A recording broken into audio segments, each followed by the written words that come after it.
So hello everyone. Test 5 आप लोगों ने अटेम्प्ट कर लिया होगा, तो अब केमिस्ट्री के पोर्शन का इसका सॉल्यूशन कर लेते हैं। Let us start directly with question number 1। इस बार हम लोगों ने जो टॉपिक्स कवर किए थे वो थे thermodynamics, chemical equilibrium, ionic equilibrium, redox reaction और प्रैक्टिकल केमिस्ट्री, मतलब जो नया वाला ऐड हुआ है। पहला सवाल है the enthalpy of vaporization of water is 186.5 joule per mole. तो एंट्रोपी क्या होगी? बहुत ही सिंपल फॉर्मूले पे सवाल है और इसको इंक्लूड इसलिए करा मैंने क्योंकि ये पूछा जाता है सवाल, है ना, अपने यहाँ पूछते बहुत है। Delta S is equals to delta H upon T कर सकते हैं हम, और अगर रिवर्सिबल वाला काउंट करेंगे तो माइनस क्यू करके लिखा जाता है इसमें। तो यहाँ पर डेल्टा एच जो है उसकी वैल्यू दे रखी है आपको कितनी, 186.5, और टेम्परेचर चूंकि पानी उबल रहा है, वेपराइजेशन हो रहा है किसका, वाटर का। तो पानी कितने टेम्परेचर पे वेपराइज होता है, 373, 100 डिग्री सेल्सियस या 373 केल्विन। तो यहाँ पे लिखेंगे 373। ये 1/2 आ जाएगा, काटोगे तो आसानी से, तो 0.5 यूनिट आ जाएगा जूल पर मोल पर केल्विन। तो करेक्ट आंसर फर्स्ट हो जाएगा सवाल का। 1 mole of an ideal gas at 300 kelvin is expanded isothermally. इसमें ना एक टर्म पकड़ना था, वो था isothermal. The meaning of isothermal is change in temperature is equals to 0, मतलब टेम्परेचर में कोई चेंज नहीं आ रहा है।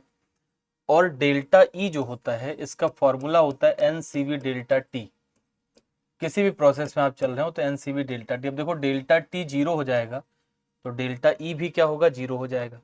तो आइसोथर्मल प्रोसेस में टेम्परेचर चेंज नहीं होता है, और आइडियल गैस की इंटरनल एनर्जी डायरेक्ट फंक्शन होती है टेम्परेचर का। डायरेक्ट फंक्शन का मतलब जब टेम्परेचर बदलेगा तभी इंटरनल एनर्जी बदलेगी, तो वो नहीं चेंज हो रहा तो वो भी नहीं चेंज होगा।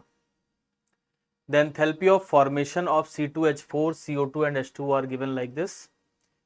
Enthalpy of combustion of C2H4 मुझसे पूछा गया है। तो देखो कंबशन का पूछ रहे हैं मुझसे अगर, तो इसमें सबसे पहला स्टेप जो होता है, इस तरह के सवाल जब आए आपसे, ये जो हेस लॉ पे बेस्ड सवाल होते हैं, तो इसमें सबसे पहले क्या, जो रिएक्शन पूछा गया उसको लिख लो। तो ये कह रहे हैं C2H4 का कंबशन करके दिखाओ। तो कंबशन मतलब ऑक्सीजन, यहाँ बनेगा 2 CO2 और साथ में 2 H2O। तो हाइड्रोजन और ऑक्सीजन तो हमने बैलेंस कर लिया, 2 गुणे 2 4 और 2 6, मतलब ये 3O2 हो जाएगा। अब इतना करने के बाद इस रिएक्शन का आपसे डेल्टा एच पूछा गया है, तो जो पूछा जाए उसके हिसाब से नहीं चलते हैं। यहाँ पर ये देखा जाता है कि दिया क्या है। तो दिया क्या है, एंथैल्पी ऑफ फॉर्मेशन। तो जब फॉर्मेशन दिया हो तब करते हैं प्रोडक्ट माइनस रिएक्टेंट। जब कंबशन दिया हो तब करते हैं reactant minus product. Bond energy दी हो तो करते हैं reactant minus product, delta H निकालने के लिए। अभी यहाँ पे फॉर्मेशन दे रखा है तो हम करेंगे प्रोडक्ट माइनस रिएक्टेंट। एक बात मैं फिर से बता दूं, क्या पूछा गया है इससे डिसाइड नहीं करते हैं, क्या दिया गया है इससे डिसाइड करते हैं। तो यहाँ पर आपको करना पड़ेगा summation of delta H formation of react product minus summation of delta H formation of reactant. अब देखो प्रोडक्ट में कौन कौन है, तो प्रोडक्ट में है CO2 और 2 है CO2। तो हम लोग लिखेंगे 2 इंटू -394, ये इतना लिखेंगे तो CO2 का हो गया। H2O का लिखेंगे, इसमें जोड़ देंगे +2 इंटू -286। फिर इसमें से घटाएंगे किसका, माइनस करेंगे रिएक्टेंट यानी C2H4 का। तो ये 52 माइनस करना है। तो ये सब अगर आप सॉल्व करोगे तो ये आ जाएगा -1412, 1412 आएगा। नेगेटिव में आएगा क्योंकि सारे ही नेगेटिव हैं, तो करेक्ट आंसर दूसरा हो जाएगा। फॉर एन एंडोथर्मिक रिएक्शन, अब देखो एंडोथर्मिक रिएक्शन का मतलब हुआ डेल्टा एच इसका कैसा होगा, पॉजिटिव। एंडोथर्मिक मतलब पॉजिटिव डेल्टा एच। कह रहे हैं कि ये स्पॉन्टेनियस कब होगा, द रिएक्शन इज फिजिबल। तो फिजिबिलिटी के लिए हम लोग कौन सी इक्वेशन लगाते हैं, delta G is equals to delta H minus T delta S, ये लगाते हैं। अब अगर ये चीज पॉजिटिव है, ये टर्म पॉजिटिव है, तो नेट ये नेगेटिव कब आएगा, जब ये चीज बड़ी हो, यानी अगर टी डेल्टा एस बड़ा है मैग्नीट्यूड में डेल्टा एच से, then delta G will be negative. और अगर डेल्टा जी नेगेटिव आ गया तो मतलब प्रोसेस स्पॉन्टेनियस है, या यहाँ पर जो सवाल लिखा है उसकी लैंग्वेज में बोले तो प्रोसेस फिजिबल हो जाएगा। तो it will B feasible when T delta S is greater than delta H, magnitude wise जब बड़ा होगा तो ऐसा हो जाएगा। क्वेश्चन नंबर 50 पे आते हैं। एक मिक्सचर है 2 मोल कार्बन डाइऑक्साइड, 2 मोल मैंने ले लिया कार्बन डाइऑक्साइड, प्लस इसमें 1 मोल डाई ऑक्सीजन रखा गया है यानी O2 को। इनको कमरे में छोड़ दोगे अगर तो 2CO2 यानी कार्बन डाइऑक्साइड बन जाएगा। अब कह रहे हैं उसके लिए डेल्टा एच और डेल्टा यू में क्या रिलेशनशिप होगा। तो देखो डेल्टा एच बराबर होता है delta U plus delta NgRT। अब यहां पर देखो डेल्टा Ng कितना आएगा, इस पर डिपेंड करता है कि कौन बड़ा कौन छोटा। तो डेल्टा Ng कैसे निकालते हैं, moles of gas in product, product में कितने मोल हैं 2, minus moles of gas in reactant, reactant में 2 लोग हैं 2 1 3, तो डेल्टा Ng यहां से आ जाएगा -1। If delta Ng is less then 0, जैसा कि इसमें आ रहा है नेगेटिव आ रहा है, तो अब देखो यहाँ ये नेगेटिव आ जाएगा तो डेल्टा यू में से कुछ घटाओगे तब वो डेल्टा एच के बराबर बनेगा। यानी कि इसका मतलब डेल्टा एच जो है वो डेल्टा यू से छोटा है, डेल्टा यू बड़ा है तभी तो कुछ घटा रहे हैं तब बराबर हो रहा है दोनों। तो हम ऑप्शन ऐसा चूज करेंगे, यानी फोर्थ ऑप्शन इसमें से चूज कर लेंगे। क्वेश्चन नंबर 51 में देखो, ये सवाल देखने में ऐसा खतरनाक सा लगता है। ये यहाँ पर एक बना के दिया गया है और इधर की तरफ है, कह रहे हैं कि बॉन्ड एनर्जी सबकी दे रखी है, डेल्टा एच बताओ। अभी मैंने आपको थोड़ी देर पहले कहा था कि जो दिया हो उसके हिसाब से चलते हैं, जो पूछा गया हो वो नहीं। तो यहाँ बॉन्ड एनर्जी दी है तो मतलब मैं एक बात तो जान गया कि मुझे डेल्टा एच निकालने के लिए summation of bond energy of reactant minus summation of bond energy of product करना है, यानी रिएक्टेंट माइनस प्रोडक्ट चलना है, ये तो मैं जान गया। अब जरा रिएक्टेंट में देखो क्या क्या चीजें हैं। सी बॉन्ड कितने हैं, कार्बन कार्बन 1 2 3 4 और 5, तो रिएक्टेंट में 5 सी बॉन्ड है। एक दिख रहा होगा आपको C डबल बॉन्ड C। इसके अलावा हाइड्रोजन जरा देखते हैं, तो हाइड्रोजन इसमें दिख नहीं रहा है लेकिन तब भी ये जान लो कि हर कार्बन के साथ 2 हाइड्रोजन लगा है, बैलेंसी तो पूरी करोगे ही करोगे ना। तो यहाँ पर कितने हो गए 8 हाइड्रोजन ये हो गए और 2 इधर की तरफ लगे हैं, यानी 10 इसके अंदर है CH बॉन्ड। तो रिएक्टेंट के साइड में 10 है CH बॉन्ड और एक बॉन्ड रिएक्टेंट के साइड में है HH वाला बॉन्ड। तो ये सारे बॉन्ड मैंने लिख लिए जो रिएक्टेंट के साइड में है। अब जरा प्रोडक्ट के साइड में देखो, प्रोडक्ट में सिंपल है 6 CC बॉन्ड है, तो रिएक्टेंट में मतलब 6 CC बॉन्ड है और हर कार्बन पे 2 हाइड्रोजन लगाए यानी 12 CH बॉन्ड। ये मुझे घटाना है। अब इसको घटाएंगे तो ऐसे लिख के घटाएंगे तो जोड़ घटाव नहीं करना पड़ेगा तो आसान हो जाएगा। देखो 5 CC बॉन्ड थे और 6 CC बॉन्ड यहाँ है, तो यहाँ एक ही बचेगा, फिर यहाँ 10 है यहाँ 12 है तो यहाँ फिर 2 बचेगा। तो मतलब हमें एक CC बॉन्ड की एनर्जी लिखनी है। CC बॉन्ड की जरा एनर्जी देखो कि कितनी सी है, 340 C डबल बॉन्ड C की 611, तो इधर की तरफ मैं लिखूंगा 611 और एक HH बॉन्ड का बचा, तो HH बॉन्ड कितना है मेरे पास 437। तो ये हो गया इतना मेरे पास रिएक्टेंट का सम। जोड़ लेते हैं 7 1 8 3 1 4 6 4 10, 1048 आया मेरा रिएक्टेंट में। अब जरा प्रोडक्ट का जोड़ लेते हैं माइनस करके, इधर एक CC बॉन्ड बचा है मेरे पास और 2 CH बॉन्ड, तो CC बॉन्ड मतलब 346 और 2 है मेरे पास CH बॉन्ड, तो CH बॉन्ड मतलब 413, तो 13 दूना 26 मतलब 826 हो गया ये। इसको जोड़ लो तो कितना आ जाएगा ये 6 6 12 4 2 6 8 3 6 6 12 के 2 हासिल आई 1 और फिर 4 2 6 1 7 आएगा ये, और 8 और 3 11, तो 1172 इधर की तरफ आया, 1048 इधर की तरफ आया। अब मैं इसको घटाऊंगा तो माइनस में मेरा आंसर आएगा। इसमें जरा 1048 घटा देते हैं, 12 में से 8 गया 4 और 6 में से 4 गया 2 और 1 में से 0 गया 1, और आंसर मेरा आएगा माइनस में, तो -124 किलो जूल पर मोल मेरा आंसर हो जाएगा। Second will be the correct answer. तो इस तरीके से आपको ये करना है। अगर पहले से ये वाला लिख दोगे तो थोड़ा आराम में रहोगे। 51 के बाद आते हैं 52 नंबर। एक गैस है, उसको एक्सपेंड कर रहे हैं, रिवर्सिबली इरिवर्सिबली दोनों में आइसोलेटेड सिस्टम बना के रखा है। कह रहे हैं इनिशियल टेम्परेचर टी इनिशियल है, फाइनल को टीएफ करके लिखा जा रहा है, तो टी फाइनल में रिवर्सिबल इरिवर्सिबल में क्या रिश्ता होगा। देखो रिवर्सिबल का सबसे पहले तो ये जानो कि फर्स्ट लॉ ऑफ थर्मोडायनेमिक्स क्या होता है, delta E is equals to Q plus W होता है। सिस्टम आइसोलेटेड है, पहले बोला गया है, तो आइसोलेटेड का मतलब ये हुआ बाहर से हीट ना तो ले रहे हैं ना तो दे रहे हैं, मतलब डेल्टा ई बराबर बचा डब्ल्यू, क्योंकि क्यू बराबर 0 हो गया। आइसोलेटेड का मतलब एडियाबैटिक कह सकते हो, यानी कि ना तो बाहर से हीट ली जा रही है ना बाहर हीट दी जा रही है। अब होता क्या है कि अगर आप किसी गैस को एक्सपेंड करा रहे हो, द गैस इज एक्सपेंडिंग, और बाहर से आप हीट ले नहीं रहे, मतलब work is done by the system है, सिस्टम खुद काम कर रहा है, तो बाहर से आप हीट ले नहीं रहे हो, सिस्टम से काम करवा रहे हो, तो उसकी इंटरनल एनर्जी कम होगी, तो टेम्परेचर भी कम होगा, ये तो बात पक्की हो गई। टेम्परेचर विल डिक्रीज, क्योंकि सिस्टम एक्सपेंड हो रहा है, सिस्टम खुद काम कर रहा है, और जब सिस्टम खुद काम करता है तो अपनी इंटरनल एनर्जी को खर्च करे, क्योंकि बाहर से तो आप लेने नहीं दे रहे, तो इस केस में टेम्परेचर डिक्रीज होगा। एक तो बात ये जान गए। दूसरी बात कि रिवर्सिबल और इरिवर्सिबल में रिवर्सिबल चलती है इनफाइनाइट स्टेप में और इरिवर्सिबल चलता है एक स्टेप में, तो रिवर्सिबल में वर्क डन ज्यादा होता है, work done in reversible process is greater than work done in irreversible process. तो अब अगर वर्क डन ज्यादा है रिवर्सिबल, मैग्नीट्यूड की बात कर रहा हूं मैं, अब प्लस माइनस को हम लोग साथ में नहीं लेके चल रहे हैं, हम लोग तो कॉन्सेप्चुअली चल रहे हैं।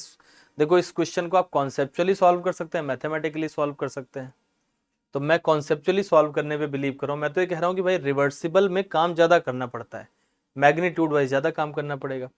अगर यहाँ काम ज्यादा करना पड़ेगा तो यहाँ चेंज इन इंटरनल एनर्जी भी ज्यादा आएगा, और चेंज ज्यादा आएगा तो इसका मतलब ये हो गया कि delta E in reversible will be greater than delta E in irreversible. Again I am talking about magnitude, तो हम लोग मैग्नीट्यूड चल रहे हैं, सिर्फ वो प्लस माइनस करके उल्टा कर देते हैं।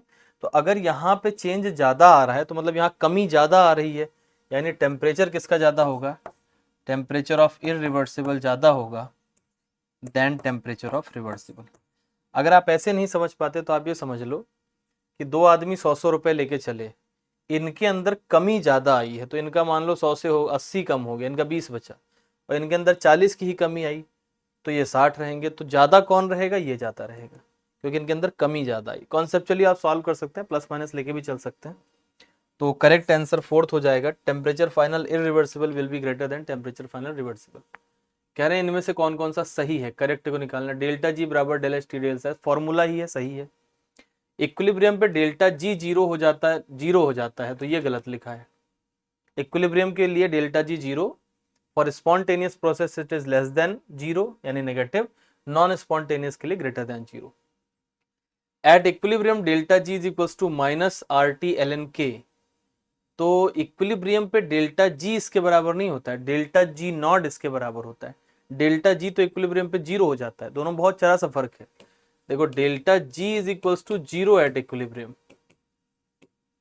तो ये जो लिखा ये भी गलत हो गया, ये सही लिखा है, दोनों इक्वेशन है, तो फर्स्ट सही हो गया, फोर्थ सही हो गया, यानी ए एंड डी को हम लोग टिक कर लेंगे, A and D only will be the correct answer. 54 number reaction में लिखा गया है कि एक है ए और ए से बन रहा है A+2, और इसने कितने इलेक्ट्रॉन दिए हैं, 2 इलेक्ट्रॉन, और इसका डेल्टा जी लिखा हुआ है +2.5। इसके बाद B+2 है और इसने एक इलेक्ट्रॉन ग्रहण किया है और ये बन गया है B+, और इसका है -1.5 डेल्टा जी।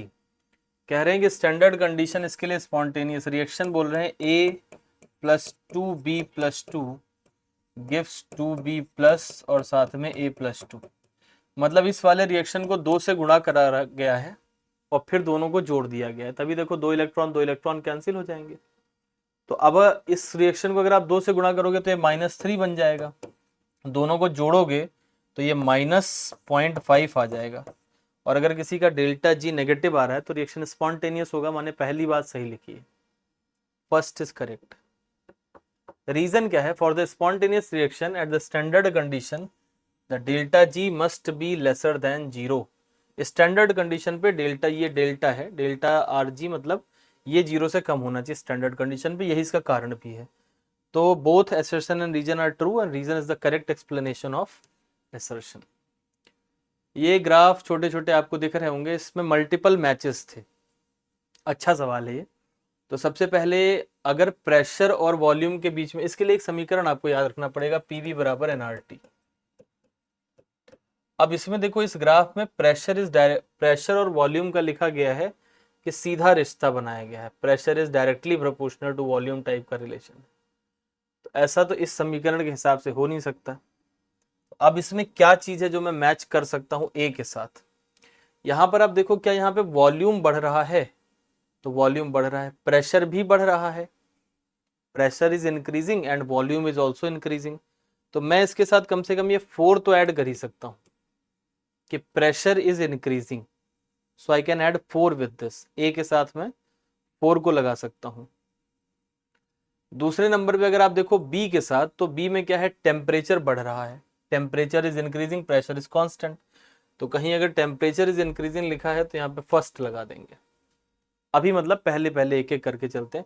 अच्छा, अगर यहाँ पे लिखा है कि प्रेशर कांस्टेंट है तो इसके आगे आइसोबारिक कहीं दिया नहीं है, तो आइसोबारिक नहीं लगाएंगे। और टेम्परेचर इंक्रीज कर रहा है, तो और कुछ भी इसके साथ अभी लगाने का संभावना नहीं दिख रहा है। सी के साथ देखो यहाँ पे क्या हो रहा है? प्रेशर कम हो रहा है, pressure is decreasing, temperature constant है। तो अगर टेम्परेचर कांस्टेंट है तो मैं इसके साथ आइसोथर्मल तो लिख ही सकता हूं, सी इज आइसोथर्मल। तो सी के साथ मैं लगा दूंगा सेकंड को, आइसोथर्मल को। डी नंबर पे आते हैं। डी नंबर पे देखो प्रेशर और टेम्परेचर में डायरेक्ट रिलेशन है। तो अगर ये कंडीशन यहाँ पे मैं लगा के देखूं कि प्रेशर और टेम्परेचर में डायरेक्ट रिलेशन है, तो मतलब वॉल्यूम पक्का कांस्टेंट होगा इसमें। तो इस वाले डी वाले में वॉल्यूम कांस्टेंट है, यानी ये प्रोसेस कैसा है? आइसोकोरिक, यानी इसके साथ एक तो थर्ड लगा सकते हैं। दूसरा आप देखो इसमें प्रेशर बढ़ रहा है, टेम्परेचर भी बढ़ रहा है, तो टेम्परेचर इज इंक्रीजिंग भी लगा सकते हैं इसके साथ, यानी फर्स्ट भी लगा सकते हैं। प्रेशर इज इंक्रीजिंग यानी फोर्थ भी लगा सकते हैं। तो आप देखो यहाँ पर प्रेशर इज इंक्रीजिंग, यानी इसके साथ थर्ड, फर्स्ट और सेकंड तीनों मैच किया जा सकता है। ए वाले ऑप्शन में अगर आप देखें तो प्रेशर और वॉल्यूम के बीच में ग्राफ बनाया गया है, और ये डायरेक्टली प्रोपोर्शनल टाइप का ग्राफ बना हुआ है प्रेशर और वॉल्यूम के बीच में।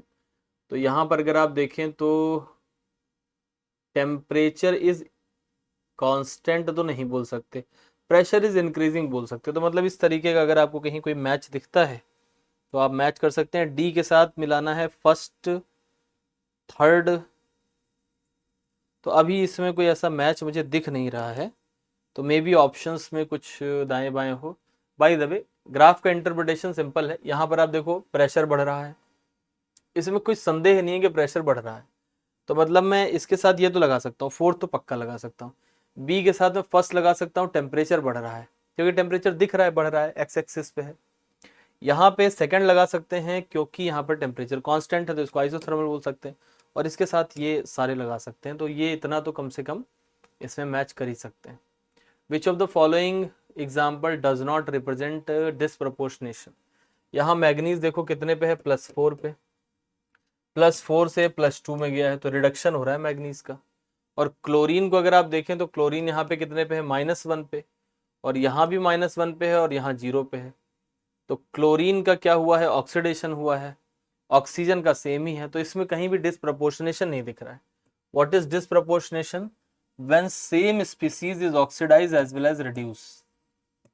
Same element is oxidised and reduced, एक ही एलिमेंट ऑक्सीडाइज हुआ हो और रिड्यूस हुआ हो, तो इसको क्या बोलते हैं? Then it is called disproportionation. तो यहाँ पे देखो कोई ऐसा सेम एलिमेंट दिख नहीं रहा है, तो पहला ही हमारे लिए सही हो जाएगा।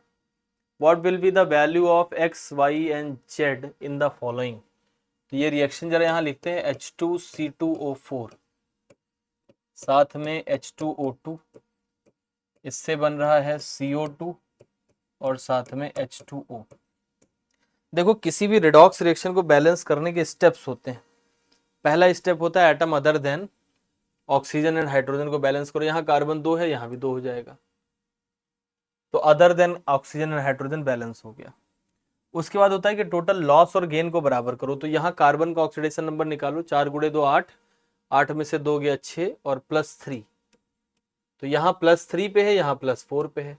तो चेंज कितने का आया है, 1 का चेंज आया है। 2 कार्बन है तो 2 से गुणा कर देंगे, यानी टोटल जो यहाँ लॉस हो रहा है वो 2 इलेक्ट्रॉन का हो रहा है।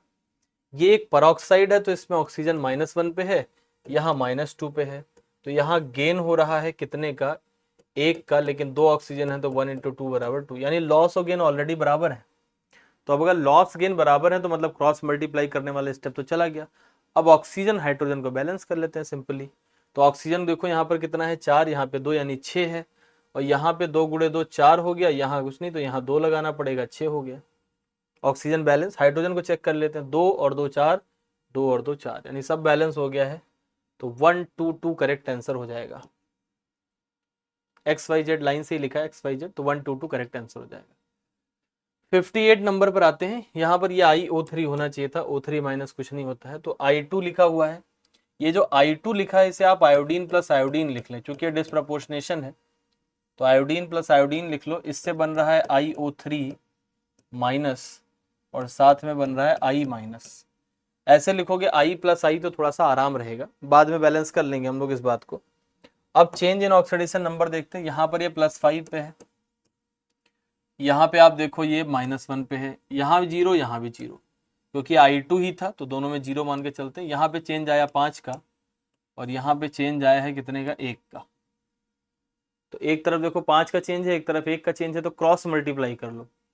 1 से गुणा करोगे अगर इस चीज को तो कोई फर्क नहीं पड़ेगा, लेकिन इस वाले को 5 से गुणा करना है, तो अपने पास हो जाएगा I + 5I gives IO3 minus + 5I minus, ये इतना हो जाएगा। मैंने 5 से गुणा कर लिया इसको। अब थोड़ा इसको ना मैनेज कर लेते हैं, 5I और 1I मतलब 6I, और 6I को लिख सकते हैं 3I2, तो it will B 3I2 gives IO3 minus + 5I minus. ये इतना तो हो गया मेरा लॉस एंड गेन में बराबर करके। अब ऑक्सीजन को बैलेंस करते हैं, उधर 3 है इधर 1 भी नहीं है, तो इधर 3 H2O लगा दो, 3 H2O। हाइड्रोजन को बैलेंस करने के लिए 3 गुणे 2 यानी 6 H+ लगा दो। अब चूंकि रिएक्शन बेसिक मीडियम में है, OH दिख रहा है, तो अगले स्टेप पे यहाँ पे 6 OH ऐड करेंगे और इधर भी 6 OH ऐड करेंगे, 6 OH + 6 OH। तो नेट रिएक्शन क्या लिख के आया, नेट रिएक्शन लिख के आया है 3I2 + 6 OH माइनस। वाटर देखो इधर 3 है उधर 6 है, तो उधर ही 3 लिख देंगे, ज़्यादा सही रहेगा। तो ये बन जाएगा IO3 minus + 5I minus + 3H2O, ये करेक्ट आंसर हो जाएगा। अब मुझे x की जगह पे लिखना पड़ेगा 3, y की जगह पे 6 और z की जगह पर 5, तो 365, यानी third will be the correct answer. 59 पे आते हैं। इक्विवेलेंट वेट निकालने को कहा गया है, तो यहाँ पर देखो Na2S2O3 है जो कि Na2S4O6 में बदल रहा है, उसी का निकालना भी है मुझे। तो Na2S2O3 इसको अलग से लिख लेते हैं, Na2S2O3 से बन रहा है Na2S4O6। तो देखो यहाँ पर ऑक्सीडेशन नंबर निकालो, इसका कितना है, 2 गुणे 3 6, 6 में से 2 गया कितना आया 4, 4 को 2 आदमी में बांट दो +2। यहाँ 6 गुणे 2 12 माइनस, 12 माइनस में से 2 प्लस हटाओ 10, 10 को 4 आदमी में बांटो 2.5, तो चेंज कितने का आया 0.5 का। कितने सल्फर हैं इधर, 2 बराबर 1 आ गया। तो इक्विवेलेंट वेट बराबर होता है molecular weight upon valency factor. Molecular weight m है, वैलेंसी फैक्टर 1 आया है, आंसर m हो जाएगा। करेक्ट आंसर 4 हो जाएगा question number 59। The oxidation number of sulphur in Na2S4O6, इसका चित्र बनाना पड़ेगा। तो सल्फर का चित्र ऐसे बनाओगे S, अच्छा 4 सल्फर है तो इस तरीके से जोड़ देते हैं, O6 लगाने हैं तो पेरिफेरल साइड में लगाया जाता है, तो ये O लग गया। यहाँ भी ये इस तरीके से O लग जाएगा और ये O लग जाएगा। और 2 Na लगाने हैं तो ये माइनस और Na प्लस, और इधर भी ये O माइनस Na प्लस। ये तो डायग्राम बन गया केमिकल बॉन्डिंग के नॉलेज से। अब कह रहे हैं इसमें सल्फर का ऑक्सीडेशन नंबर बताओ, तो कैसे निकालते हैं ऑक्सीडेशन नंबर? सल्फर और ऑक्सीजन में En इसका ज्यादा है तो ये -2 पाएगा, ये +2 पाएगा। इधर भी ये -2, ये +2। सल्फर सल्फर 0 0 बांट लेंगे। और ये सल्फर और ये ऑक्सीजन में इसको कितना मिलेगा? सिंगल बॉन्ड है, इसको मिलेगा +1, इसको मिलेगा -1। तो नेट देखो आया +5। इधर की तरफ करोगे तो ये भी नेट +5 आएगा, और ये दोनों 0 पे आ जाएंगे। तो 2 सल्फर का +5 है और 2 सल्फर का 0 है। 2 सल्फर है +5 एंड द अदर 2 हैव 0। तो जो ये निकालते हैं हम लोग, इसका 2.5 आ रहा है, वो तो एवरेज। सबका इंडिविजुअली निकालोगे तो फिर अलग अलग आएगा, इस तरीके से ध्यान रखना है। इसमें देखो किसका ऑक्सीडेशन नंबर निकालना है? प्लैटिनम का। ये -3 दे रहा है और ये 0 दे रहा है, तो -3 में से एक माइनस तो बाहर ही लगा हुआ है, यानी -2 को ये बैलेंस कर रहा है, तो ये कितना हो जाएगा? +2 हो जाएगा। आप चाहें तो x भी मान लें, x + 0 -3 इज इक्वल्स टू -1। यहां से करोगे तब भी x बराबर कितना आएगा? +2। मतलब दोनों में से कोई भी तरीका आप इसमें से मान सकते हैं। In which of the following species the oxidation state of carbon is oblique equal to +2 only? तो किसमें किसमें +2 है ये निकालना है। देखो HCN लिखते हैं, HC ट्रिपल बॉन्ड N। इसमें पता है ऑक्सीडेशन नंबर निकालने के लिए जब आपको कोई ऐसा चित्र बना के दे दे तो ट्रिपल बॉन्ड में डिस्ट्रीब्यूशन करते हैं, हाई EN को -3, लो EN को +3। इन दोनों में करोगे तो हाइड्रोजन को +1, इसको -1, तो इसका जो नेट आए, ये +3 लिखना था, तो इसका जो नेट आएगा वो आएगा +2। यानी इसमें तो मेरा +2 वाला कंडीशन सही है। फिर HNC ये बनाएंगे तो HN डबल बॉन्ड C, और ये नाइट्रोजन ने एक डोनेट किया है। इसको कैसे हल करेंगे? तो एक लाइन में इसका समाधान है, ध्यान से अगर आप सुनेंगे तो समझ जाएंगे। यहां देखो इसको मिलेगा +1, इसको मिलेगा -1, ये बॉन्ड का काम खत्म। ये डबल बॉन्ड की वजह से इसको मिलेगा -2 और इसको मिलेगा +2। फिर ये जो ये वाला बॉन्ड है ना, इसको कोऑर्डिनेट बॉन्ड बोलते हैं। इसमें पूछा करो कि क्या डोनर की EN ज्यादा है, तो यहाँ देखो डोनर है नाइट्रोजन, इसकी EN ज्यादा है। अगर हाँ जवाब मिल रहा है तो 0 0 दे दो, तो 0 0 दे देंगे तो इसका +2 ही रह जाएगा, यानी इस वाले में भी मेरा +2 आ रहा है। C ट्रिपल बॉन्ड O अगर बनाए तो इस तरीके से बनाएंगे, और ऑक्सीजन ने एक डोनेट किया, ये बन गया। यहाँ भी वही, इसको -2 मिला, इसको +2 मिला। फिर पूछेंगे क्या डोनर की EN ज्यादा है, यहाँ हाँ ज्यादा है, तो इससे 0 0 बढ़ जाएगा, यानी इसमें भी कार्बन का कितना हो जाएगा? +2। इसके अंदर अगर आप देखो तो ये तो 0 पे है, बीच में दोनों तरफ कार्बन कार्बन है।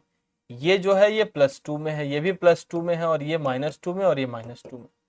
तो कह रहे हैं कि कौन सी ऐसी स्पीसीज है जिसमें सारे कार्बन का, in which of the following species the OS of the carbon is equal to +2 only. तो यहाँ पे देखो +2 ओनली नहीं है, यहाँ एक 0 भी है, तो मैं 4 को नहीं लूंगा, यानी A, B एंड C ले लूंगा। करेक्ट आंसर हो जाएगा मेरा second option. In basic medium, color of K2Cr2O7 is changed from orange to yellow. In basic medium, K2Cr2O7 is changed in chromate ion. तो ये जो K2Cr2O7 है मतलब डाई क्रोमेट, ये है डाई क्रोमेट, और एक इन्हीं का भाई होता है क्रोमेट।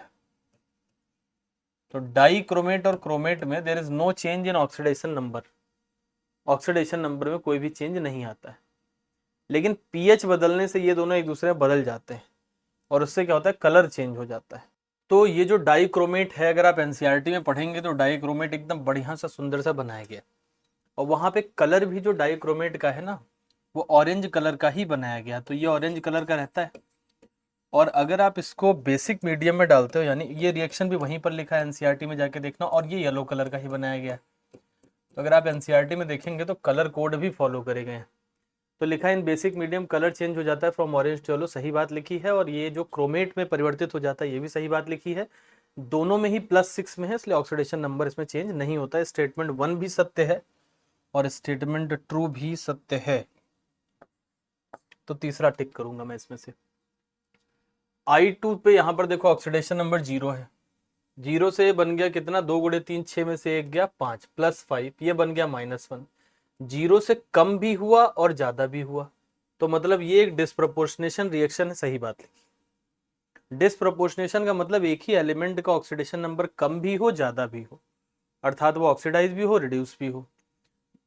दूसरा, oxidation number of iodine can vary from -1 to +7, ये भी सत्य लिखा है।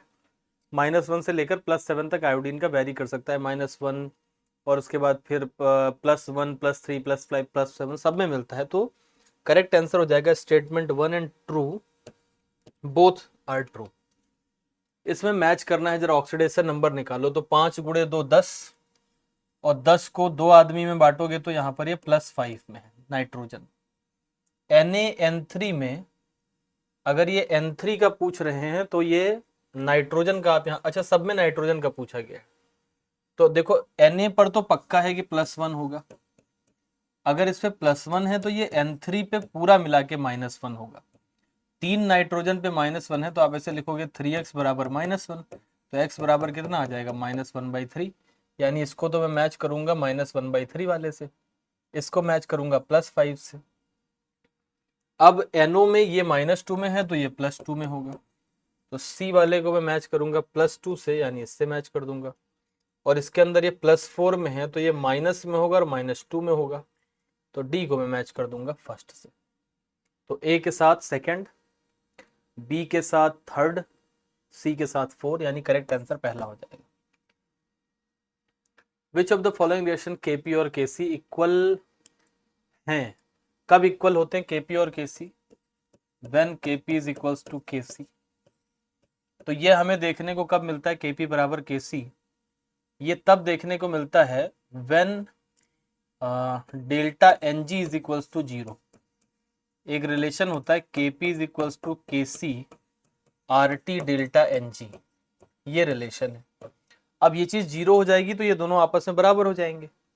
तो देखो यहाँ पर मोल्स काउंट करते हैं, इसके 2 हैं, इसका 1 है और इसका 1 है, यानी 2 है, तो इसमें Kp Kc बराबर है।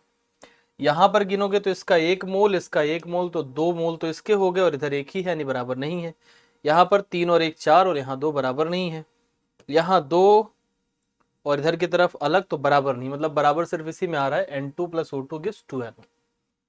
The equilibrium concentration of XY and YX2 are 4, 2 and 2 moles respectively for the reaction 2x plus y gives YX2। Reaction लिखा है 2x plus y gives YX2, ये लिखा हुआ है रिएक्शन, और इन्होंने कॉन्सेंट्रेशन इक्विलिब्रियम का सबका दे रखा है। x का दे रखा है 4, y का दे रखा है कितना 2, और XY2 का भी 2 दे रखा है। तो इसका अगर मैं k लिखना चाहूं तो कैसे लिखूंगा? ऊपर डब्बे में लिखूंगा YX2, नीचे लिखूंगा x का पावर 2 और y। सॉल्व कर लेंगे, ऊपर 2 और नीचे x का वैल्यू है 4, तो 4 गुणे 4 माने 16, और गुणे 2 y तो 32, तो ये आ जाएगा 2 2 कट गया, तो मतलब 1/16 आ जाएगा। k is equals to 1/16। अब इसको हल करेंगे तो पहले तो दशमलव आएगा, फिर 0 आएगा, फिर 16 गुणे 6 96 आएगा, 96 के बाद 4 बचेगा तो 16 दूना 32 आएगा, फिर 8 बचेगा 16 85, 0.0625। करेक्ट आंसर मेरा हो जाएगा second option. For the reaction A plus B gives C plus D, A plus B gives C plus D, ये है रिएक्शन। इस रिएक्शन के लिए कह रहे हैं डिग्री ऑफ डिसोसिएशन अल्फा है, ये कैलकुलेट करके दिखाना है। तो माना मैंने शुरू में 1 1 मोल ली, ये 0 0 आया, थोड़ी देर के बाद 1 मोल में से अल्फा गया, यहाँ से भी अल्फा गया, यहाँ अल्फा आया, यहाँ अल्फा आया, तो K की वैल्यू कितनी हो जाएगी? अल्फा गुणे अल्फा बटे 1 माइनस अल्फा गुणे 1 माइनस अल्फा, ये बन जाएगा अल्फा का स्क्वायर अपॉन 1 माइनस अल्फा का भी स्क्वायर। अच्छा, ये दोनों स्क्वायर अगर मैं इधर ले आऊं तो मेरे पास क्या आ जाएगा? अल्फा बटे 1 माइनस अल्फा बराबर √k। क्रॉस मल्टीप्लाई करते हैं तो अल्फा बराबर √k माइनस √k अल्फा। यहां से अल्फा वालों को एक तरफ लिख लो, तो ये हो जाएगा अल्फा कॉमन ले ले, 1 plus √k is equals to √k। तो दिस इंप्लाइज दैट अल्फा बराबर कितना आ जाएगा? √k अपॉन 1 प्लस √k, यानी करेक्ट आंसर हो जाएगा फर्स्ट ऑप्शन। तो ये सिंपल सा समीकरण है ना, इक्विलिब्रियम चैप्टर में ये वाला समीकरण बनाना पड़ता है। शुरू शुरू में एक एक मोल लिए, इसमें से अल्फा गया ये हुआ, फिर इसका के लिखा, बाकी नीचे सब मैथमेटिक्स है, तो आपको बहुत सोचने की जरूरत नहीं है। मेल्टिंग ऑफ आइस, बर्फ पिघलने में क्या फेवर करता है? तो इसमें कोई ली चैटलियर अगर आप नहीं भी लगा रहे हो तो टेम्परेचर बढ़ाओ और प्रेशर बढ़ाओ। हाई टेम्परेचर और हाई प्रेशर रखोगे तो बर्फ पिघलेगी। बर्फ की जो सिल्ली होती है उसके ऊपर लोग बैठ जाते हैं ताकि वो पिघल जाए, और पिघल जाएगी तो दो सिल्ली एक दूसरे से अलग अलग हो जाएगी। Consider the reaction calcium carbonate CaCO3 लिखा है, ये सॉलिड होता है, इसको गर्म करा मैंने, इससे बना CaO प्लस बना CO2। कह रहे हैं अगर इसमें CaCO3 करा गया ऐड तो इक्विलिब्रियम पे क्या फर्क पड़ेगा? Remains unaffected. सॉलिड वाले को ऐड करने से कोई फर्क नहीं पड़ता है, क्योंकि इसका एक्टिव मास कितना लिया जाता है? 1। ली चैटलियर प्रिंसिपल में ये चीज पढ़ी जाती है कि सॉलिड कंपोनेंट को ऐड करने से कोई भी फर्क नहीं पड़ेगा। इस इक्विलिब्रियम को देखें, 2NH3 2NH3 है, इससे मिल रहा है N2 प्लस 3H2। ये कह रहे हैं कि 20% डिसोसिएशन है, तो कुछ रेशियो पूछ रहे हैं, तो पहले मैं 20% वाली समीकरण बना लूं। एट t बराबर 0 लिखेंगे। शुरुआत में क्या हुआ? तो शुरुआत में हुआ ये कि इसके मोल दिए नहीं है, जब दिए ना हो तो स्टोइकियोमेट्री को ही मान लेते हैं। 2 मोल, यहाँ 0 यहाँ 0, इसमें से कितना जाएगा? 2 माइनस 2 अल्फा, या फिर आप ऐसे कर दो 2 माइनस 2x कर लो, चलो, या 2 माइनस 2 अल्फा ही करो।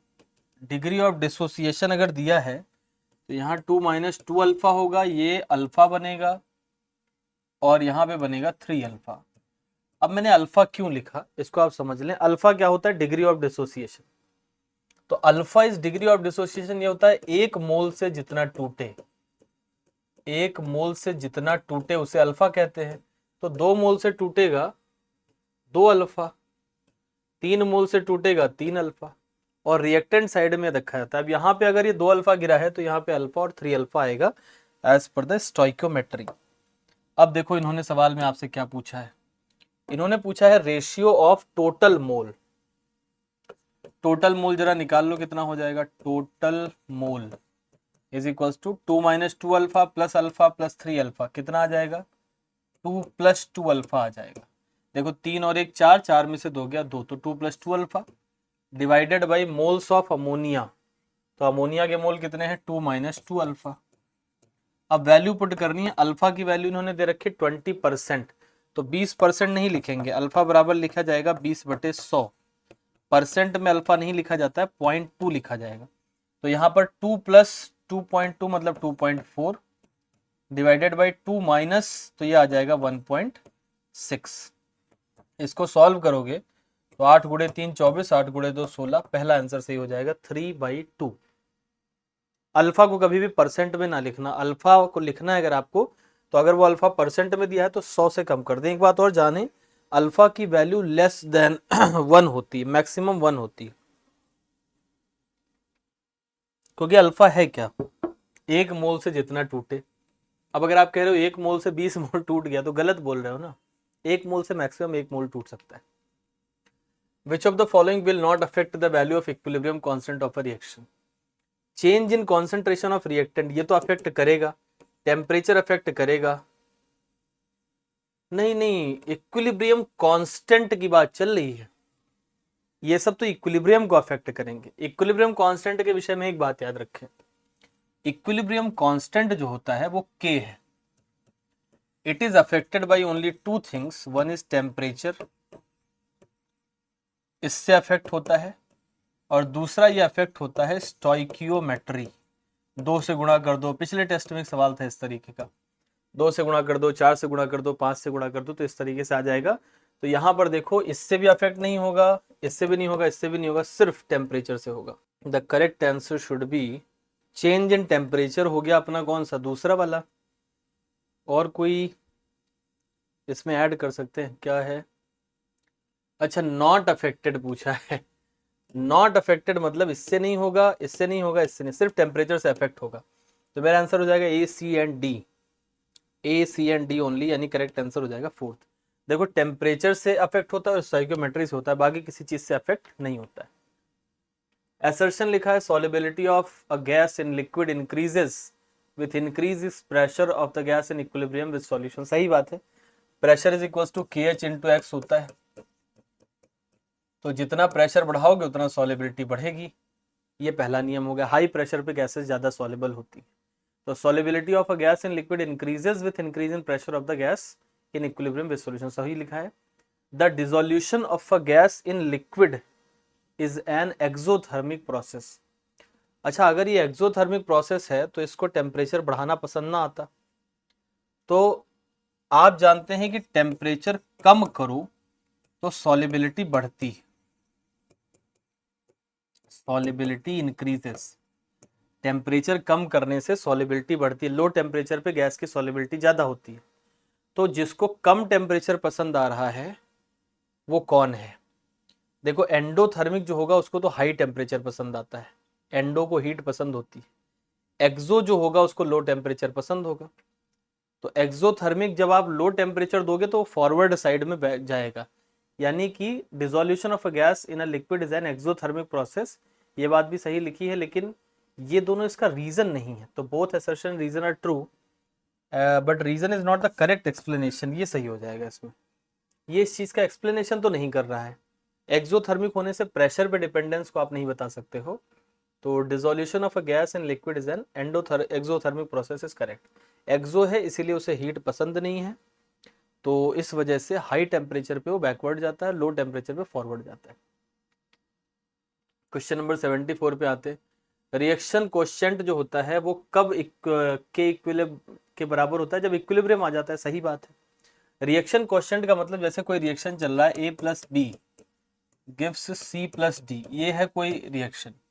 तो किसी भी टाइम पे इनका कॉन्सेंट्रेशन लिखो उसको क्यू बोलते हैं, और इक्विलिब्रियम पे लिखो उसको के बोलते हैं। तो जब इक्विलिब्रियम आएगा तब तो ये दोनों बराबर ही हो जाएंगे ना। ये तो बात सही लिखी है, असर्शन तो सही है। If a catalyst is added to the reaction at equilibrium the value of Q remains no long. ये तो व्यर्थ बात लिखी है कि कैटलिस्ट जोड़ देंगे तो क्यू की वैल्यू उसके बराबर नहीं रह जाएगी, ऐसा बिल्कुल भी नहीं है। तो असर्शन सही है बट रीजन क्या है? फॉल्स है। A is true but reason is false. Question number 76 पर आते हैं। इसमें लिखा हुआ है H प्लस। सबसे पहले तो ये देख लें कि इसमें से कौन सा सही नहीं है, उसकी तलाश करनी है मुझे। तो न्यूट्रल सॉल्यूशन किसे बोलते हैं? जब H प्लस और OH माइनस की मात्रा बराबर हो जाए, और ये बराबर हो जाए अंडर रूट के डब्ल्यू के। क्योंकि के डब्ल्यू क्या होता है? इसको आयनिक प्रोडक्ट ऑफ वाटर बोलते हैं, और ये H प्लस और OH माइनस के मल्टीप्लीकेशन के बराबर होता है। अब अगर दोनों बराबर हो जाएंगे तो ये स्क्वायर की जगह अंडर रूट भी लग सकता है। तो न्यूट्रल के लिए ये बात जो लिखी हुई है ये तो सही लिखी हुई है। H प्लस बराबर OH माइनस बराबर 10⁻⁻7 ये हर टेम्परेचर पे नहीं होता। ये होता है 25 डिग्री सेल्सियस पे, यानी कि रूम टेम्परेचर पे। लेकिन रेंज में कहें तो 20 से 40 में होता है। रेंज ना भी याद रखें तो 25 डिग्री सेल्सियस पर ये होता है। It's not always. आप खुद सोचो कि ये जो के है ये तो टेम्परेचर पे डिपेंड करता है ना। तो अगर आप इसको बढ़ाते चले जाओगे, जैसे 100 डिग्री सेल्सियस कर दो, तब इसी की वैल्यू 10⁻12 हो जाती। अभी 25 डिग्री सेल्सियस पर करोगे तो इसकी वैल्यू 10⁻14 होगी के डब्ल्यू की, और इसी की वजह से 10⁻7 आता है। तो ये जो बात लिखी हुई है ना, ये हर टेम्परेचर पर नहीं होती, ये होती है 25 पे। तो ये इनकरेक्ट और इनकरेक्ट को ही टिक करना था। क्वेश्चन नंबर 77 पर आते हैं। Fixed volume of 0.1 m benzoic acid solution is added to 0.2 m sodium benzoate, और इससे एक बफर बनाया गया। तो बफर बनाया गया तो सबसे पहले तो आप बफर के पीएच का फॉर्मूला लिखें।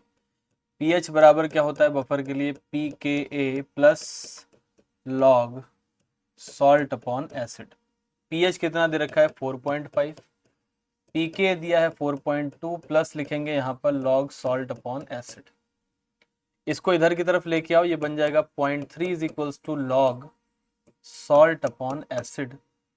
ये हो जाएगा log 2 is equals to log salt upon acid.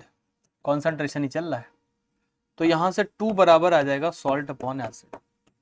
अब देखो यहाँ सॉल्ट अपॉन एसिड ऊपर नीचे लिखा रहता है, तो आप इसमें मोल्स लिख सकते हैं। मोल का फॉर्मूला होता है मोलैरिटी इनटू वॉल्यूम। सॉल्ट का मोल अगर मुझे लिखना हो तो उसका वॉल्यूम कितना हो जाएगा? सॉल्ट का 300 माइनस वी, टोटल 300 है, इसमें से वी तो एसिड का है। और इसकी मोलैरिटी सॉल्ट की रखी है 0.2 और ये V हो जाएगा एसिड का वॉल्यूम, इनकी मोलैरिटी है 0.1। यहाँ से काटोगे, ये 2 कट जाएगा, 2 से 2 कट जाएगा, तो आपके पास आएगा 300 minus V is equals to V। यहाँ से V सॉल्व करोगे 150 आ जाएगा, 150 ml हो जाएगा। क्या पूछा गया है? Find added volume of the benzoic acid, तो 150 ml हो जाएगा। पहले 150 ml उसका था और अभी 150 इसका ऐड करा गया, तो such a situation arised. KSP of FeS इतना दिया है। Minimum concentration of H+ ion required to prevent the precipitation of FeS from 0.01 m solution of Fe+2 salt by passing H2S is. देखो किसी का KSP दिया हुआ है अगर FeS का, तो इसका मतलब आपसे कहना ही चाहते हैं कि ये जो Fe+2 और S-2 है, इनका जो गुणा आ रहा है वो कितना आ रहा है? 4 × 10⁻⁹। किस टाइम पे? इक्विलिब्रियम के टाइम पे। KSP का मतलब यही होता है कि जिस टाइम इक्विलिब्रियम आया है उस टाइम इन दोनों का कॉन्सेंट्रेशन का गुणा इतना आएगा। अच्छा, इन्होंने कहा है कि जो सॉल्ट है वो 0.01 m है Fe+2 में, तो मैं यहां से इसको अगर 0.01 लिख दूं और यहां लिख दूं S-2, तो ये बराबर आएगा 4 × 10⁻⁹। इसको नीचे भेजोगे तो सल्फर का कॉन्सेंट्रेशन कितना आ जाएगा इक्विलिब्रियम पे? It will B 4 × 10⁻⁹ divided by 10⁻²। ये ऊपर जाएगा +2 बन जाएगा, तो बन जाएगा 4 × 10⁻17। This is the concentration of S-2 at the time of equilibrium. अगर इससे आपने बढ़ाया तो प्रेसिपिटेशन हो जाएगा, इससे कम ही रखना है। अब कैसे कर रहे हैं? इसको करने के लिए कौन सी गैस पास कर रहे हैं? H2S गैस पास कर रहे हैं। तो H2S गैस पास करोगे वही तो सल्फाइड प्रोवाइड कराएगी, और मैं चाहता हूं कि मेरा सल्फाइड इससे ज़्यादा ना हो, तो उसके लिए H+ को कैसे मैनेज करेंगे? तो देखो H2S के लिए मैं लिख सकता हूं कि कॉन्सेंट्रेशन ऑफ H+ और S-2 इसका स्क्वायर करेंगे, डिवाइडेड बाई इन्होंने लिखा है H2S डिवाइडेड बाई यहाँ पर हो जाएगा कॉन्सेंट्रेशन ऑफ H2S। H2S तो सॉलिड होता है, इसको लिखने की भी जरूरत नहीं, मतलब H2S को आप हटा दें, इसका कॉन्सेंट्रेशन चेंज नहीं हुआ, सॉलिड नहीं होता, एक्सेस में होगा। तो इन दोनों का मल्टीप्लिकेशन मुझसे बोल रहे हैं कि कितना आना चाहिए।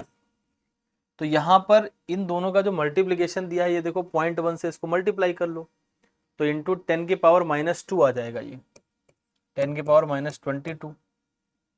यहाँ पर S-2 की वैल्यू रखो तो ये क्या आ जाएगा? H+ का square into 4 × 10⁻⁻17 is equals to 10⁻⁻22। यहाँ से H+ का स्क्वायर बराबर कितना आ जाएगा? ये जाके डिवाइड होगा, -17 ऊपर जाएगा तो +17 बन जाएगा। 22 में से 17 घटा दे तो 10⁻⁻5, और 1/4 का मतलब 0.25, तो 0.25 आ जाएगा मेरे पास इंटू 10⁻⁻5। पूछा गया है आपसे कॉन्सेंट्रेशन ऑफ H+, तो इसका अंडर रूट लेना पड़ेगा, और 25 का अंडर रूट आप लेंगे तो 5 आएगा। और यहाँ से जब आप ये H+ निकालेंगे तो इसमें अंडर रूट करना पड़ेगा, it will be under root of, ऐसे भी लिख सकते हैं 2.5 × 10⁻⁻6। तो ये इसका आ जाएगा 10⁻⁻3 और 2.5 का अंडर रूट लगभग 1.6। तो करेक्ट आंसर हो जाएगा first option. Which of the following order of acidic strength is correct? यहाँ देखो En बढ़ता चला जा रहा है, En बढ़ेगा तो एसिडिक स्ट्रेंथ बढ़ेगा, सत्य है। साइज बढ़ता है तो एसिडिक स्ट्रेंथ बढ़ता है, ये भी सत्य है। यहाँ पर देखो En बढ़ रहा है तो एसिडिक स्ट्रेंथ बढ़ रहा है, यानी सारे ही ऑर्डर सही लिखे हैं। एसिडिक स्ट्रेंथ का मतलब होता है इलेक्ट्रॉन को खींचने की क्षमता। इलेक्ट्रोनेगेटिविटी बढ़ेगी तो इलेक्ट्रॉन को खींचने की क्षमता बढ़ती चली जाएगी। At certain temperature Kw for order is this, which of the following is incorrect? देखो अगर Kw दिया है 4 × 10⁻⁻14, ये Kw, तो एट न्यूट्रल पॉइंट, भाई न्यूट्रल जब होगा उस टाइम पे होता है H+ is equals to OH minus is equals to under root of KW, ये नियम होता है। तो H प्लस और OH माइनस कितना हो जाएगा उस टाइम पे, न्यूट्रल वाले के टाइम H प्लस बराबर OH माइनस, और इसका हम अंडर रूट लेंगे तो आएगा 2 इंटू 10⁻⁻7। अच्छा pH अगर निकालोगे इस टाइम पे तो आएगा 7 minus log 2, it will B 6.7, यानी 6.7 पे pH जब होगा तो वाटर जो होगा वो न्यूट्रल होगा, ये करेक्ट स्टेटमेंट है। बाकी एसिडिक होगा, बेसिक होगा, ये इनकरेक्ट स्टेटमेंट है। अच्छा POH बराबर 6.7 एंड वाटर इज न्यूट्रल, ये भी सही लिखा है क्योंकि इस टाइम पे pH और POH बराबर होंगे। pH बराबर 6.7 एंड वाटर इज एसिडिक, ये इनकरेक्ट लिखा है। और pH और POH को जोड़ के 13.4 आएगा, ये भी सही लिखा है। इन्होंने करेक्ट पूछा, सॉरी इसमें इनकरेक्ट पूछा गया, सवाल में पूछा गया है इनकरेक्ट भाई, तो इनकरेक्ट तो ये है, फर्स्ट इज इनकरेक्ट। 6.7 pH होगा तो पानी न्यूट्रल होगा, POH भी उतना ही होगा, पानी न्यूट्रल होगा, और दो बार इसको जोड़ोगे तो 13.4 आएगा। तीनों बातें सही लिखी हैं, इनकरेक्ट इसमें पहला वाला हो जाएगा। 81 पे आते हैं, तो क्वेश्चन नंबर 81 पर आते हैं। 81 में लिखा है 4 ml of HCl solution of pH 2, इसका pH 2 दे रखा है, और 6 ml लिया गया है जिसका pH 12 दे रखा है। तो कह रहे हैं कि final pH of the solution क्या होगा। तो देखो सबसे पहले देखते हैं कि इसके अंदर हमने जो HCl लिया है, HCl की वजह से मोल कितने होंगे, तो मोल ऑफ HCl क्या हो जाएगा, molarity into volume in litre. Molarity कितनी इसकी, अब मोलैरिटी पता नहीं, pH से मोलैरिटी निकाल सकते हैं, 10⁻⁻2 मोलैरिटी हो गई, इंटू वॉल्यूम लिखोगे 4/10⁻³ यहाँ से मिलीमोल आएंगे 4 इंटू, यहाँ से मिलीमोल आ जाएगा 4 इंटू 10⁻⁻5। अब NaOH पे आते हैं, NaOH के मिलीमोल निकालते हैं। तो NaOH का निकालोगे मिलीमोल तो आएगा मोलैरिटी इंटू वॉल्यूम। अब मोलैरिटी pH दे रखा है 12, तो मतलब POH कितना हो जाएगा, 2 हो जाएगा। POH अगर 2 हो गया तो मतलब OH माइनस की मोलैरिटी होगी 10⁻⁻2 इंटू वॉल्यूम इसका दिया है 6/10⁻⁻3, ये हो जाएगा 6 इंटू 10⁻⁻5। अब देखो ये चीज़ ज़्यादा है, ये चीज़ कम है, तो 4 और 4 तो इसमें से न्यूट्रल हो जाएंगे, बचेगा कितना, 6 में से 4 गया तो रिमेनिंग OH माइनस बचेगा, और OH माइनस हमारे पास बचेगा 6 में से 4 गया यानी 2 इंटू 10⁻⁻5, इतना बचेगा हमारे पास ये।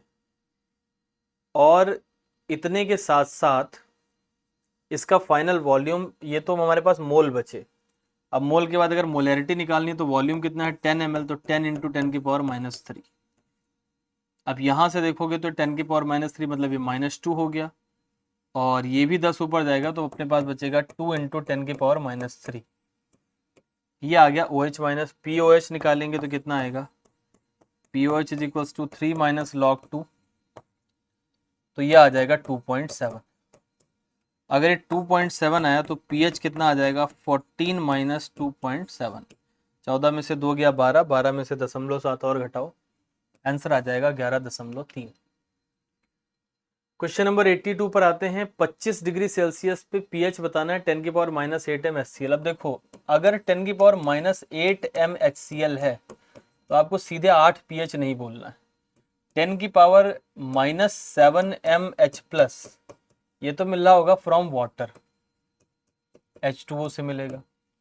अच्छा इसको लिख सकते हैं 10 इंटू 10⁻⁻8, 10 इंटू 10⁻⁻8 लिख सकते हैं, और 10⁻⁻8 मिल रहा है फ्रॉम HCl, इसको जोड़ोगे तो आएगा 11 इंटू 10⁻⁻8। pH निकालोगे अगर इसका तो ये आएगा 8 into 8 minus log 11, 8 minus log 11।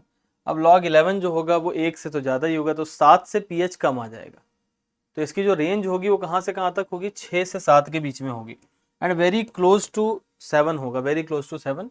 इसको वेरी डाइल्यूट सॉल्यूशन बोलते हैं।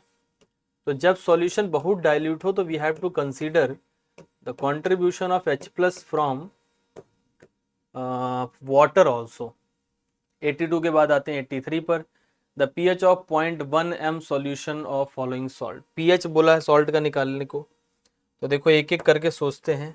NaCl न्यूट्रल होगा, NaCl is neutral. NH4Cl acidic होगा, कैसे पता? इसका जो एसिडिक पार्ट है वो HCl है, स्ट्रॉन्ग एसिड, और ये वीक बेस है तो एसिडिक होगा। NaCN जो है वो बेसिक होगा, दिस विल बी बेसिक। और ये तो HCl तो एसिड ही है, HCl is nothing but acid. अब ये कह रहे हैं पीएच की बढ़ती हुई वैल्यू बताओ, तो मुझे लग रहा है पीएच में सबसे आगे तो कौन आता है? बेस, तो NaCN सबसे आगे आना चाहिए, फिर 7 नंबर वाले आए, फिर एसिडिक आए, फिर लीस्ट एसिडिक आए, यानी करेक्ट आंसर कौन सा हो जाएगा? 2। एसिडिक स्ट्रेंथ बढ़ती है तो पीएच घटता है। क्वेश्चन नंबर 84 पे आते हैं। The pKa of weak acid becomes equal to the pH of the solution at the mid point of its titration. सही बात लिखी है। टाइट्रेशन जब होता है तो उस टाइम पे दोनों के कॉन्सेंट्रेशन बराबर हो जाते हैं, सॉल्ट और एसिड के। तो pH is equals to pKa plus log salt upon acid. तो ये बफर की बात है, ये दोनों अगर बराबर हो जाएंगे तो उसमें pH और pKa क्या होगा? इक्वल हो जाएगा। तो ये तो सही लिखा है। The molar concentration of proton acceptor and proton donor becomes equal to the mid point, और ये इसका सही कारण भी लिखा है, यानी कि असर्शन सही, रीजन सही, और यही इसका करेक्ट एक्सप्लेनेशन भी है, यानी third will be the correct answer. For S-2 only first step hydrolysis is considered. अब देखो S-2 की हाइड्रोलिसिस, तो S-2 लिख दिया। हाइड्रोलिसिस माने पानी से रिएक्शन कराना है। बनेगा क्या इससे? एक H इसको मिल जाएगा, तो ये बन जाएगा HS-, और साथ में इनके पास बचा भाई OH-। ये तो स्टेप 1 हो गया। तो ये कह रहे हैं कि ये पहला स्टेप है इसका। दूसरा स्टेप एक और हो सकता है कि HS- को एक बार फिर पानी से रिएक्शन कराया, तो ये बन गया H2S, और ये बन गया OH-। ये है इसके हाइड्रोलिसिस के स्टेप्स। अब इस हाइड्रोलिसिस में कह रहे हैं केवल पहला स्टेप मायने रखता है, दूसरा मायने नहीं रखता है। तो ये सही बात है कि इसका सिर्फ पहला स्टेप मायने रखेगा, दूसरा नहीं मायने रखेगा। कारण क्या है कि पहले स्टेप में आप देखो, स्टेप नंबर 1 में क्या बना? HS-।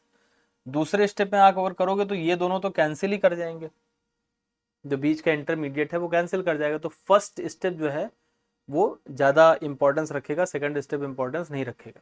The second step hydrolysis is negligible because of the common ion effect produced by the first step of hydrolysis. अब आप देखो फर्स्ट स्टेप में HS प्रोड्यूस हो रहा है और OH- प्रोड्यूस हो रहा है।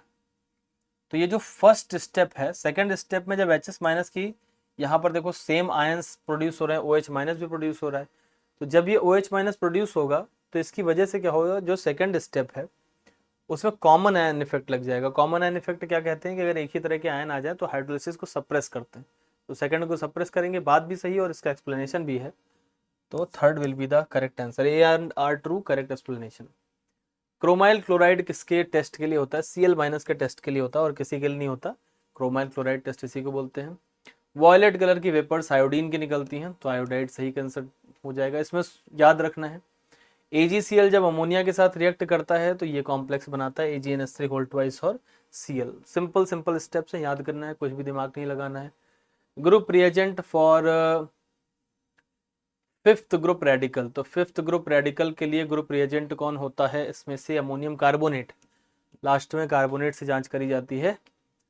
The solubility of AgCl in water is इतना, what is the KSP of AgCl at this temperature? तो सॉल्युबिलिटी दी है, AgCl के लिए क्या करना होगा? स्क्वायर, 1.34 इंटू 10⁻⁻5 स्क्वायर कर दो इसका, 10⁻10 हो जाएगा, सब में -10 है, कुल मिला के 1.34।